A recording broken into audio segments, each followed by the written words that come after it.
Well, hello, everyone. Welcome to the Black Entrepreneurs Institute Live. We are back here with another amazing show today. And I am one of your co-founders, Dr. Nicole Rankin, with my partners in crime. We have our fellow founding members, Angela Hooper Minifield. So I want to be your partner in Thrive. Okay. All right.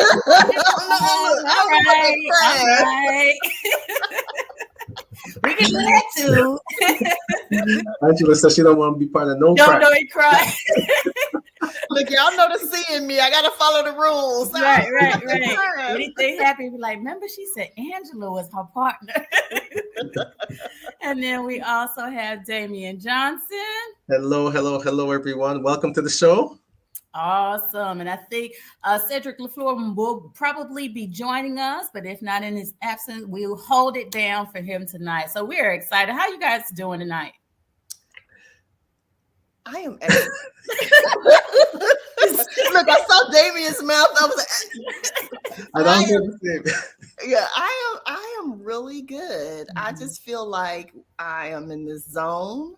And have been for a couple of months now, and it just keeps so now I'm going to get a little slang. It just get gooder and gooder. Good and good. Wow. Yeah, and I'm doing really well as well, Dr. Nick. I'm excited as we're coming down to the fourth quarter. Some things are starting to come together and picking up momentum, and so I'm excited about the prospects of, as we said at the last Connect and Collab, finishing strong. So it's been a good season. Yeah, it's definitely this end of quarter, fourth living thought process is just an exciting time. You know, as you're ending, you're kind of just still planning for the possibilities and getting ready for what is to come. So I totally agree with you all. But, we are in the month of October. I think 2021 is going by fast. Like it is zipping by. We're in the month of October, but not only are we in fourth quarter living, October is a month that we celebrate, the month where we think pink, and that means that it's Breast Cancer Awareness Month. And during the National Breast Cancer Awareness Month, we stand with the courageous women and men who have been diagnosed with breast cancer, who celebrate all the survivors out there and really honor those who have lost their battle to this terrible disease. As the second most common cancer affecting women, it's estimated that 1 in 8 women will develop breast cancer over the course of their lifetime. And almost 300,000 women will be diagnosed with breast cancer in the United States alone in 2021. Right. So it's definitely something that we want to bring awareness to, because cancer touches so many families across the globe. And it's all really about early detection is one of the most important strategies to treating breast cancer successfully. And just regular screenings are just most reliable to detect early detection. And I know since COVID happened, we've been in the pandemic, and it has kind of disrupted our lives a lot. Trying to adjust to our new norm. And it has really produced a lot of deficits that we have seen in early detection, or just people just going to get their regular checkup. So we want to definitely, have a renewed urgency to getting those screenings and recommended checkups before, things can spread, and really be in the mind of prevention. We want to encourage everybody to maintain their scheduled screenings, their doctor's appointments, their treatments, and really put that on the forefront. As we're going into a new year, we want to continue to remain healthy. As entrepreneurs, our typical day is what? Work, right? Work. Oh my God. Right.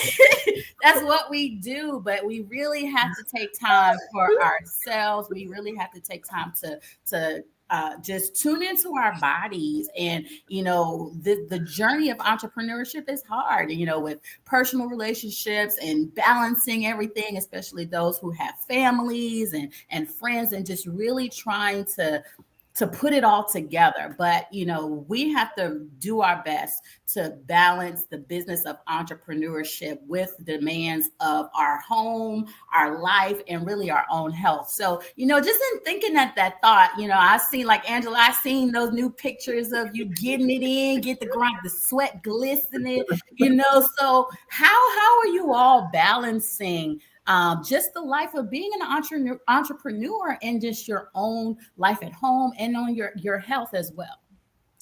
So great question. I just want to suggest that we do a BEI karaoke and Damien be the premier headliner because that was hilarious. Okay, I digress.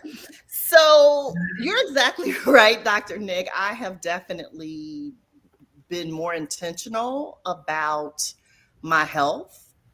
Some of it was an impetus of, my father passing last year. Because what happened during that season was actually I ignored my health.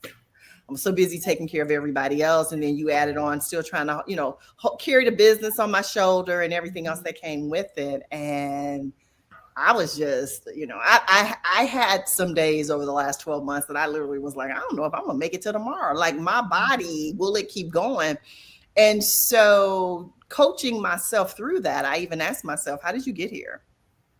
And one of the ways was I just wasn't paying attention to things that I needed to pay attention to. So for me, it's important, self-care. So I do the little things too, not just the medical appointments, but I do the massages, I do the vacations. Like, every couple of, every other week, as I would look at my husband, like, when we scheduling the next vacation, even if it's a COVID vacation, right? Because there is such a thing. Like, you got to figure out, how do I get away from all the things that's pulling from me? And so self-care is a priority. This past Friday, I just blocked out time. I was like, it's time to make appointments. And I started making appointments. And then that included was, my mammogram. I've also had a history of having to have a breast mass removed. So for me, it's even more crucial. But, same thing. See my pulmonologist because I'm asthmatic, right? I got to see my heart doctor. I got to see everybody. And we have to stay on those schedules. And so I do. I even schedule the scheduling to make sure that I don't go too long without getting those appointments in.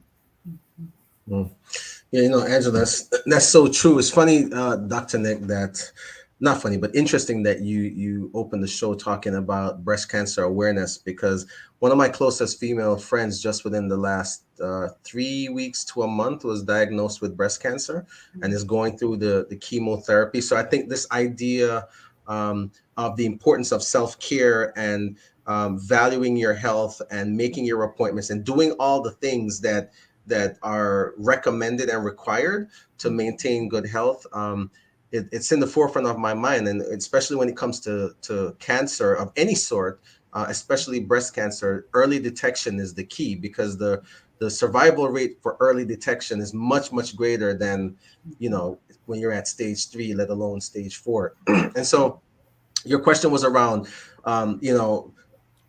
being able to navigate the demands of home, when you're an entrepreneur, you're working all the time, and health. And for me, that has not been something that I have done very well. What I can tell you that we're doing right now is that my wife and I, we have planning days. So we've decided that certain days are going to be our days where we're going to just do a check-in with one another. That's the time that we carve out. We make sure that we have childcare because, we got a bunch of kids. So we make sure that we have care for the kids so that we can drop in and check in with each other to find out how we're really doing, what kind of things we're working on, what's on her schedule, what's on my agenda, and what are things that we're doing health-wise, because since we have these little ones, we've got to be here. And I want to, I might look like the old dad at I might look like grandpa at the graduation, but the point is, I want to make it. Grandpa, don't be faking. You already grandpa. It ain't no graduation.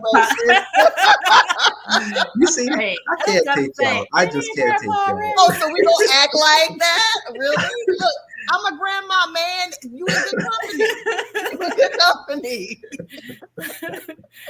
So I might look like grandpa for my own kids. Yes, I am a grandpa already, but I might look like grandpa. I don't want, even if I look like grandpa for my own kids, I want to be there for them. That's the key thing. And so I'm focusing on health and wellness, trying to get more into some of the self-care things like the massages. I don't usually do a whole lot of that, but at least making sure regular doctor's visits. I got a whole bunch of supplements I'm taking and working at making sure I get my exercise in, because I got to keep moving, getting that blood flow. I'm not where Angela is yet, to where I'm posting my my sweat glistening workouts, right? My selfie, but I am trying to get it in.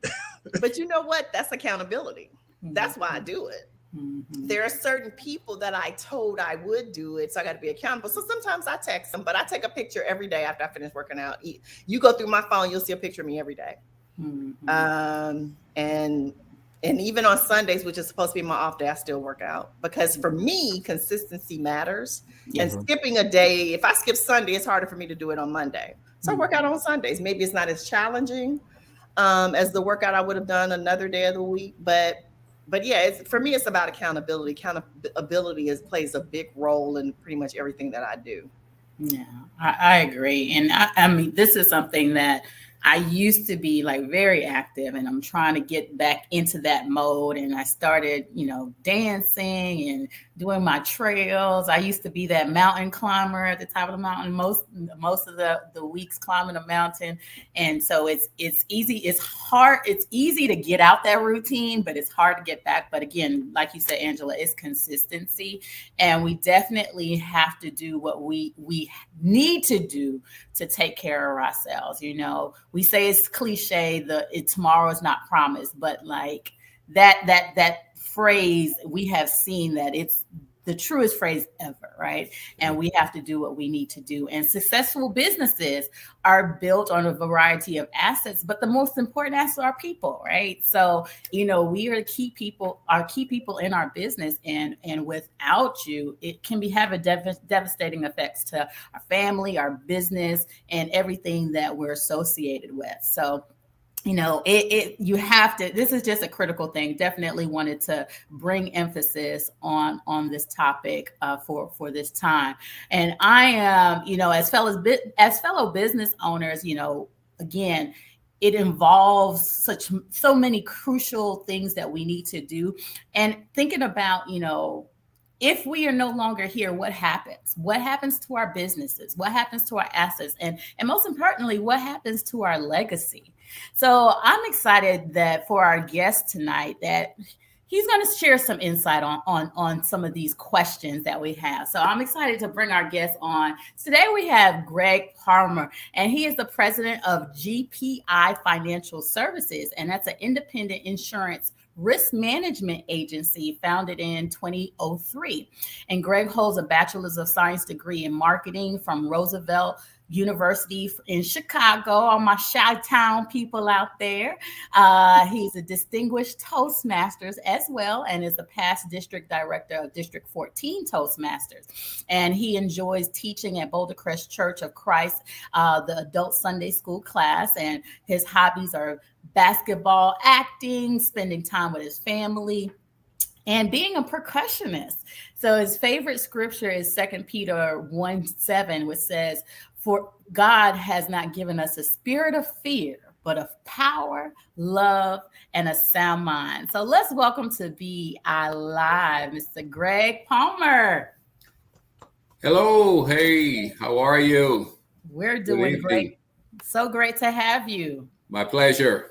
Awesome. So, Greg, let's start off and just kind of tell us and the listeners about your journey to entrepreneurship. How did you get to where you are today? My journey started right after I came out of the military back in the early 1980s. When I decided to come to Atlanta instead of Chicago because at the time it was in the winter, and I was thinking, do I want to go to Chicago and deal with those winters, or do I really like this southern weather? And the South won out, and I decided to move to Atlanta. And I was just looking for a career change. I worked in a hospital. I was an X-ray technician, and I was looking for a little bit more flexibility.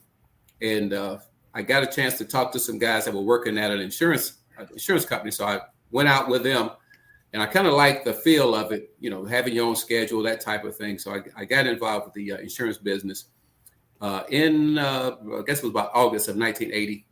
And I spent a couple of years at this company, which is now defunct. It was called Life of Georgia. Went from there to Prudential. And really, that's where I really got a chance to hone my skills. I worked at Pru for just about 8 years. And from there, my journey continued as an independent agent. I did a small stint over at Atlanta Life. A friend of mine went to work there.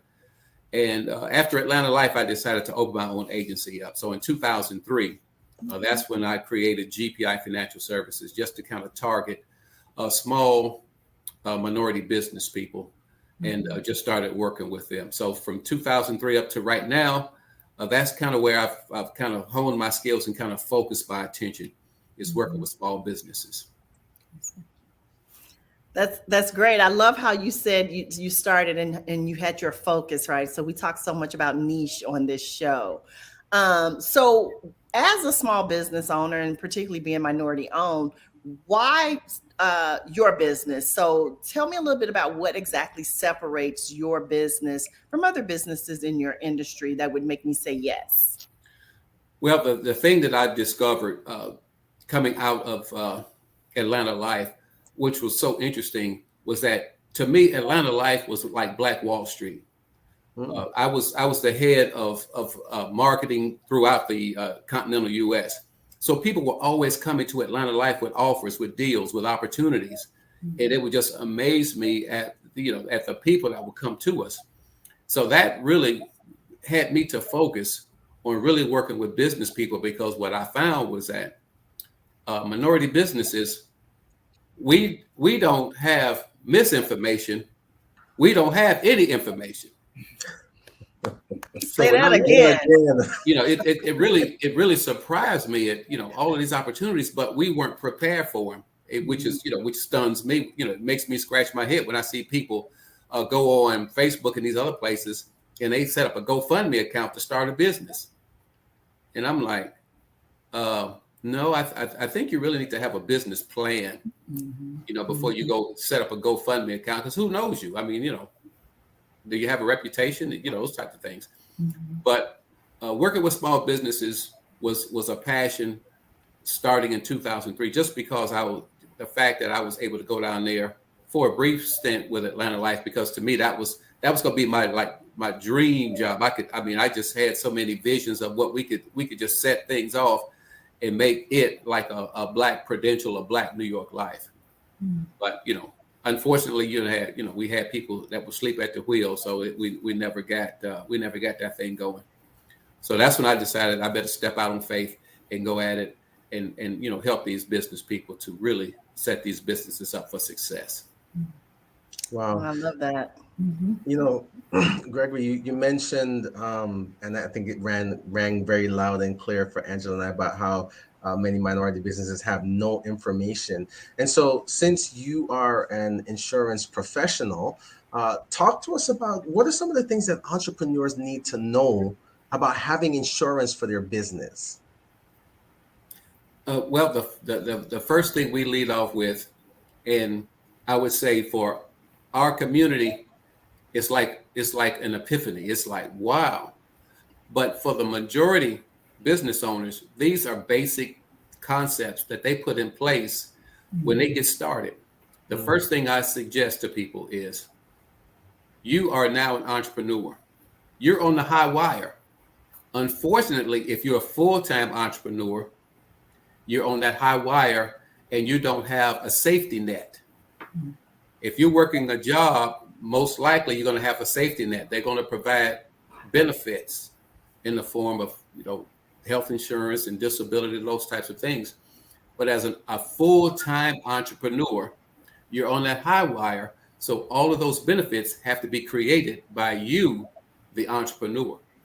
So I try to educate people on, number one, the first thing you need to do is to make sure that the goose, not the golden eggs. First thing, a lot of times when I talk to minority business owners, they're protecting those golden eggs. But I'm saying it's more important to protect the goose, because once you figure out how to make $1 million, you can always make another $1 million. But if you're not able to, because of accident, an injury, something that sidelines you where you can't get your hustle on, and you're a solopreneur, where does your income come from? Yeah. Does it continue or does it stop? Now, I understand if you're Jeff Bezos, well, yeah, your income's going to continue because you've got thousands and thousands of people working for you.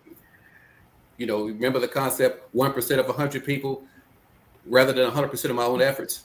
But as a solopreneur, starting out, 100% is on you. So the first thing you do, protect the goose, then protect the eggs. That's number one suggestion that I mentioned to people. And it's interesting because it's like a revelation. It's like, wow, what a concept. But the key is when you analyze it, Black folk, and I like the way you guys started out with cancer. You know, my mom passed away from breast cancer, and I had a niece that passed away from breast cancer. So I completely understand that whole thing there. But life happens. And for Black folk, you have to really think about heart disease, cancer, diabetes, strokes. Those types of things run prevalent. And you'll be surprised at the number of people that I have talked to that we have tried to get them insured, and we come to find out, oh, you've got medical problems.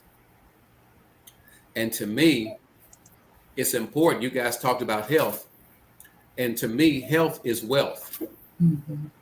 You cannot buy good health. So I try to tell entrepreneurs, you know, it's really, to me, it's two key factors in being an entrepreneur. One of them is finance. Having access to capital is like very important. But what's even more important is your health. Because if you're unhealthy, that could be a detriment. That could be a drain on your business. Because if you don't have these things in place, like I've seen some of these entrepreneurs, your health go down. And if you're a solopreneur, you know, what are the alternatives? Government-run Social Security or disability? Maybe. But it's hard to live on, you know, $1,000 a month if you're used to a certain lifestyle. So that's the first thing I try to tell entrepreneurs: take care of your health, because your health is your wealth. And then definitely you want to, you know, have access to capital. It's your lifeblood. Awesome. Wow. You're dropping a lot of knowledge. And I know that's so much people, we always say you don't know what you don't know. So this is great information, and education and knowledge is power. So you talked about health, but what are other type of business risks that entrepreneurs should look out for to determine their type of different insurance needs for them? I would say that disability income for entrepreneurs is very important, because again, you're on that high wire. So you want to protect your income, but not only your personal income to cover, you know, your living expenses, but if you have an ongoing concern, you have a business that you actually have expenses for, you also will need what's called business overhead insurance. And basically, business overhead insurance covers all your expenses while you're disabled. So you can have personal disability to pay for your living expenses, your houses, cars, those types of things. And then you have business overhead expense to cover anything like if you have rented space, if you have payroll, if you have utilities, taxes, those types of things that you have to pay. The business overhead can cover all of your business expenses, and then your personal disability can cover all of your living expenses, so your business doesn't fold because you're unable to position yourself to work. Now, if you have employees, all companies have what we call key people. Every organization has some key people. It could be the owner, or it could be that top salesperson or that top marketing person that's in the firm. So a couple of things you want to look at is the key drivers. Who are the key drivers of the company? We want to ensure that we have key person insurance, both life insurance as well as disability insurance, to cover. One of your key people, as an example, when your key people, your top salesperson is involved in an auto accident, they're out for 6 months. What happens if you're the brainchild of the operation, but you're not the top salesperson? Your sales could significantly drop, which has, you know, negative impact on your cash flow. So what do? You have key person disability insurance to come in, and while that person's out and they're being paid a salary, not from you, but from the insurance company. They're being paid a portion of their salary. You have another benefit that can help you to go out and find a suitable replacement for those 6 months where that employee won't be there. But it's all about having a business plan in place, and that would be a part of what we call your succession plan, your succession strategy. What happens if, and that's all insurance is it covers those ifs. And that's, basically what we do is we make sure that those risks are covered and mitigate as many of them as we can, because, basically, again, life happens, but as many as we can mitigate, take care of, we want to make sure that we take care of those things so that the business can continue, whether you're in the position to work or if you're sidelined for a period of time. And if you have staff, to be able to have some of those same benefits for them and for their families. That's some great insight. This past spring, I had a couple of things going on with my health, and it dawned on me, just like you said, I was like, I know I will eat if, I can't work. I was like, but who's going to pay my business bills and some of these other things, right? And so that made me do exactly what you said. Like, okay, I need some disability insurance, because I had, thought about the stuff on the Angela side, but I hadn't taken that thinking a step further into the business component of it. Like, how do I protect my business in the event that I'm incapacitated for, a period of time? So I love how you broke that down. Oh, yeah. So let me ask you this question. What would you say has been your biggest challenge during your entrepreneurial journey? I would say that the biggest challenge for me has been working with minority business owners, because it's a serious educational process where we really have to educate our people on, doing business the right way. We can no longer think like mom and pop. When growing up in Chicago, there were many mom and pop shops in the neighborhood that are all going. I just did a walk down memory lane just yesterday and looked in my own neighborhood. And I was just surprised at how many of those businesses are going.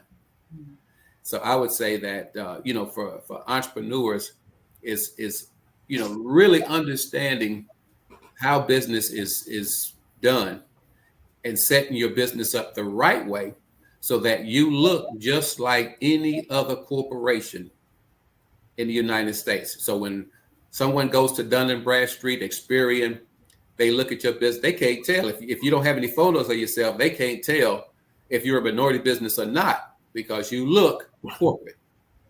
So I'd say that's the key thing, is understanding how to set your business up in a way that you can position yourself, basically to be a player in whatever field it is that you're going to venture into. Yeah, that's in harmony too. One of the things we do as a collective, in addition to this show, is we have business boot camps for minority business owners. And, we start every boot camp talking about formation and foundation, because you're spot on. And I've been quoted a few times. I think I offended a couple of people when I said it, but I'm like, if all you got is a Cash App, I'm struggling with you, right? Like, and people get mad. They're like, well, what's she talking about my Cash App? Because Walmart don't say, give me your Cash App, or when I go to my CPA, like, we need to be businesses. So you are just so in harmony with everything that we try to help with.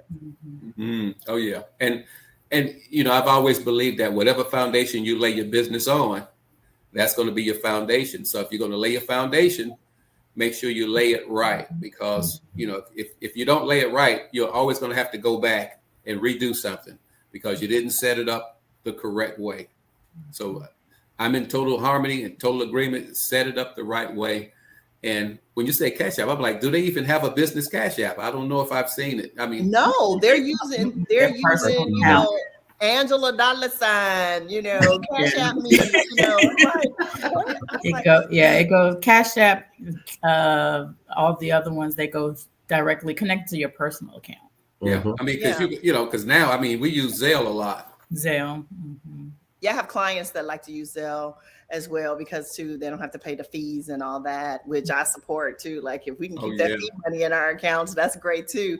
But it is interesting, and like I said, and how like I said, I was just shocked by the offense that was taken because I publicly said it a few times, and I'm saying it again today. But Cash App is for me and my daughter to send money between each other. I don't view Cash App as the mechanism to run my business. So having a business checking account and, like you said, getting your EIN number, all these things, that's part of being a business owner. And if we want to be looked at as peers and formidable competition to some of these other businesses, we got to show up like that. Yeah, absolutely. Yeah. As a matter of fact, when I worked at Prudential, we actually had to be better than most to get those promotions because when I worked there for those 8 years, they would parade out one guy they would promote out to us so that we could see him, and they say, "See, we have one."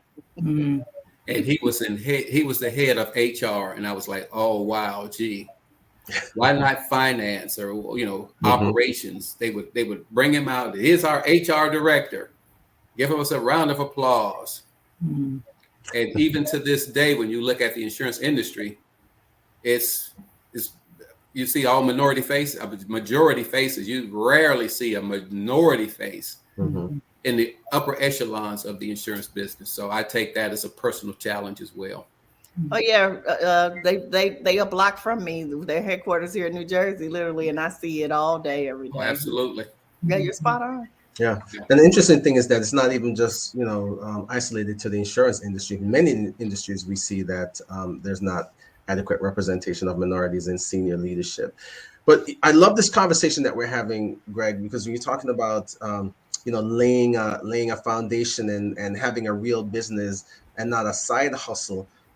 That means that there has to be an evolution of the mindset. It means that there's got to be some personal and professional growth. And I don't know that you didn't get to where you are by not having a value for growth. So, and what we know is that growth is intentional. It doesn't happen by accident. So share with us a little bit about what you do for your professional growth as well as your personal growth. Absolutely. Well, I would say that I have joined several organizations in my industry that we support. One of them is the Atlanta Association of Health Underwriters. We're members there. We're also members of the Independent Insurance Agents of America. And one of the things that we did when I was going through the ranks in Toastmasters was I looked around and I realized that there was no real place for professional development for entrepreneurs. So that's when I got a chance to meet Dr. Nick with Your Small Business Toastmasters, because professional development is key. And as an entrepreneur, you're the mouthpiece. You are that person. You're the one that deals with just about every issue that could come up, crisis management, the infomercials, everything related to your business. You are that person. You're the key player. So one of the things that we wanted to do, as well as one of the real key things in business, is networking. And your network, a lot of times, will make a difference in your net worth. Mm-hmm. So we realized that networking was important. So we created Your Small Business Toastmasters, and I'm just so thrilled and so happy that Dr. Nick has taken up that banner, and they are still working the club. I've not been a member for I forgot how many years, but I'm glad to see that the club is still going, because professional development is so very key, along with personal development as well. Mm-hmm. So on the personal development side, I was asked to lead an adult class, Bible class. So that helps me personally, because one of the things I found is that if you really want to learn a subject, try to teach it. Mm-hmm. There you go. and you'll really learn some things. You'll be surprised at how much you really don't know. Once you get in and you start studying, you're like, oh wow. So that was one of the things that I've been doing over the past several years. Is that and Toastmasters is another place to work on your skill sets, your communications, as well as your leadership skills. So I'm still an active Toastmaster. I'm still in associations, and I still work in my own home, what we call home club, where I just continue to grow. And the power is the fact that not only are you helping yourself, but you're in a position to help others to work on their skill sets. And I cannot overemphasize how networking is so key to entrepreneurs, because we don't know everything, but you'll be surprised by networking. You can build a nice little team of people and surround yourself with people. I've always heard it said, if you want what a wealthy person has, study what they do and do what they do, and you'll get what they have. So if you listen to a bunch of broke folk, guess what? They're going to give you broke information. Absolutely. This is great. Just listening to you, just thinking about, just as you're talking about just the wealth of knowledge that you have. You've been an entrepreneur for quite some time now, and just having that mindset of entrepreneurship.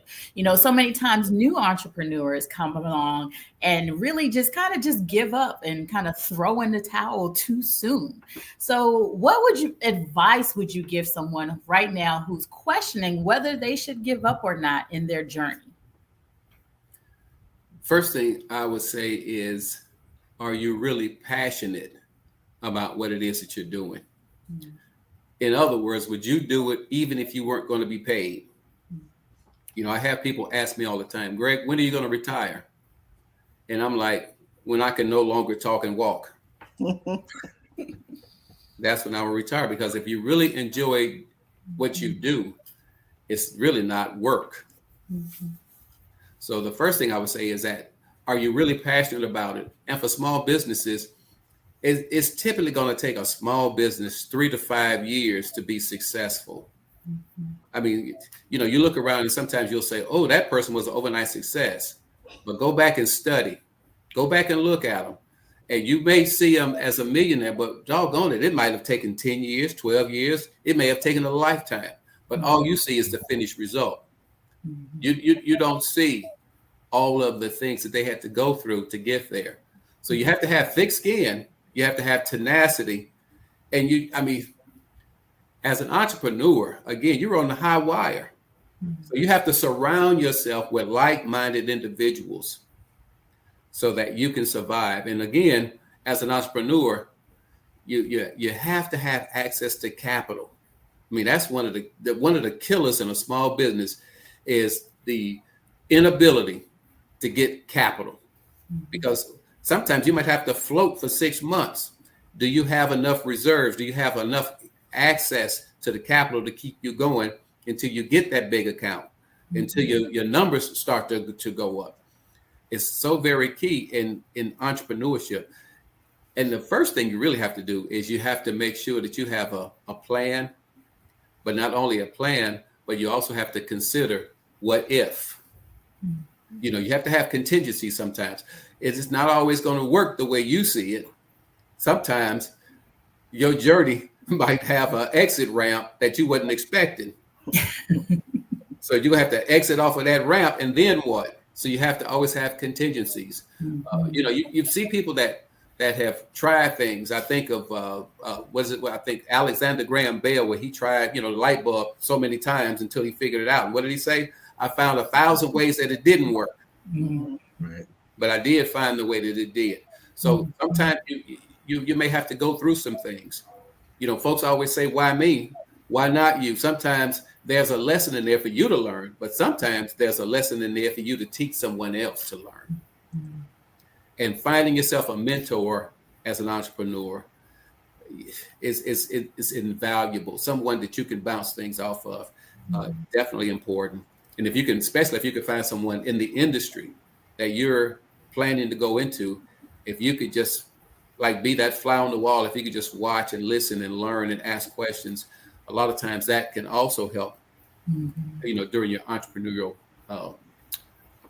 period of time. But I would definitely say that you have to have some tenacity, some stick-with-itness, and you really just ask yourself, is this something that I'm really passionate about? And is this something that I think that the Vikings did it when they would land somewhere, they would burn the ships and say, the only way is forward. We can't go back. We're going into the sea. So you have to make that decision, burn the boats. We got to go forward. And, just have to have some faith, some trust. And like I say, if you have some financing, that is so crucial, to entrepreneurs, especially starting out. And again, not to be redundant, but so much of what you're saying is just so in harmony when you talk about having mentors and, even that understanding your passion, because you're right, you will give up if your heart is not in it. Because, which goes back to understanding your why. Why did you decide this was the path you wanted to take? And then on the days that it gets tough, you can reflect back into that. So having said that, I'm going to shift the questioning just a little bit and ask you, what makes you smile when you get up in the morning? What makes me smile is just having the opportunity to reach out and help someone. I remember the first check I actually delivered to a family early in my career. It was one of our insureds. And the thing about it was that it was life insurance. And she hadn't had it 2 years. So within the first 2 years of a policy being issued, the insurance company has the opportunity to investigate to see if there were any misrepresentations within the first 2 years. After 2 years, they have to pay no matter what. Right. But during those first 2 years, they do an investigation. And what I had to do in that investigation was I went down to Grady Memorial Hospital where her medical records were. And I was able to pull her medical records and got them into the insurance company. And they found that it was no information that was missed. Everything that we said on the application was true. So they had to write the check. So they cut the check. And I remember going to deliver that check to her husband. And when I walked out of that house after delivering that check, I felt 10 feet tall. Because it did exactly what we said it would do at the time that we would do it. And to me, that's what makes me smile in the morning. When I know that what we do is something that is beneficial, something that can help families, I just get excited about that. But that's really something that gets me pumping in the morning, because every day is like the lion and the gazelle. Are you gonna be the lion or the gazelle? All right, now you're gonna be one of them. No, I'm laughing too, because that's one of Cedric's favorite videos. He's not with us today, and he tells that story often. But no, and I'll just add to that too, because I know even in my family there have been times when somebody that I loved have passed, and then I'm like, why do we have a GoFundMe? I'm trying to understand that, right? And because I'm like, why don't we have life insurance? We know that life's natural order of things means that we're not going to live forever. True. No matter how great we are, how well we take care of ourselves. So why not prepare for that so your family will be taken care of? So I salute you for being a vehicle to bring families comfort during times that are already challenging. Oh, yeah. And go ahead, Gregory. And I was going to say, just to take it a step further, that's really one of the reasons why I really wanted to work with entrepreneurs, because in our community, even our very best companies don't have a second or a third generation. And to me, wealth should be generational. You should be able to pass wealth along. And when I, coming from Chicago, I analyzed, as an example of, I don't know if you guys are familiar with Johnson Publishing Company, but they used to do Jet, Ebony, Fashion Fair, and also they would do Afro Sheen, Ultra Sheen, back in the days. Soul Train. And I remember, because I went to a school called Calumet High School, I would walk past their big distribution office, and I would see Johnson Products right there, and it would just blow my mind to know that Black folk that look like me were that successful. Yes. And we look 2 generations down, and where are they? I mean, it used to be I think it was Luster Sheen out of Texas. They were one of the supporters of Soul Train. All of those companies have been gobbled up, swallowed up. Why? Because they did not get or set up the next generation for success.